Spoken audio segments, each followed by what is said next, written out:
On how hot it is on the turf and everything else. I found the cool spot, actually, the opposite of you, here at Salty's along the Columbia, home of one of our HD weather cameras and weather stations. I like to come check up on it, and I said, why not on one of the hottest days of the year? Beautiful night along the Columbia, a nice breeze. And here's the night planner for tonight. What to expect temperature-wise. It is going to be in the 80s through 9 o'clock. A heat advisory runs through then. In the 70s all the way through midnight tonight for most of us. So, yeah, it's just a good night to go to a movie if you don't have AC. Now, what about tomorrow? Another hot day on the way. However, not quite as hot. We'll probably lose 4 to 8 degrees off our highs tomorrow, so closer to 90 degrees as we go through the day. Let's take a look at our cameras right now. I want to stop in Beaverton, where right now we are still well into the 90s at Canyon Road and 217. But that's nothing compared to some of the hot spots today. Incredible numbers that we had. Triple digits in Forest Grove, triple digits for a high temperature in Lake Oswego and Oregon City. So, I mean, this has been a record breaker in a lot of ways. One place you could beat the heat today, just head to the coast. We look at Cannon Beach, only in the 50s right now, and most of the day has been cool.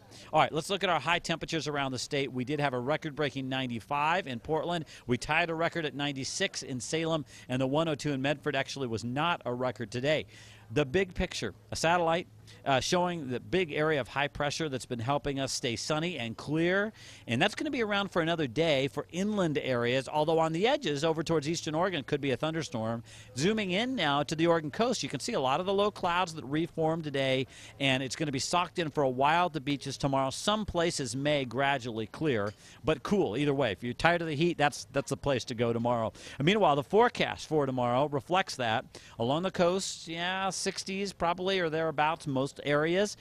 For the valley, another day, upper 80s, low 90s ought to do it. Go east of the Cascades, a slight chance of some thunderstorms, especially for far eastern Oregon. High temperatures back in the 90s most places. In the Gorge and the Cascades, another warm day tomorrow, mostly sunny, and the humidity coming up just a smidge. And you'll notice that in the metro area as well tomorrow. A high of about 90 degrees, so that'd be down 5 degrees from today, but I'm not sure we'll notice because the humidity's coming up. So across the west side of town, 80s, 87, 88 to about 91 or 92. That's the range we're working with. Same thing over on the east side of town, and as well as we go north, for those of you up in Vancouver and Scappoose, Clark and Columbia counties, we'll see the same temperature range, upper 80s to low 90s tomorrow. Scappoose, by the way, today was well into the 90s. It was 98, if you can believe that.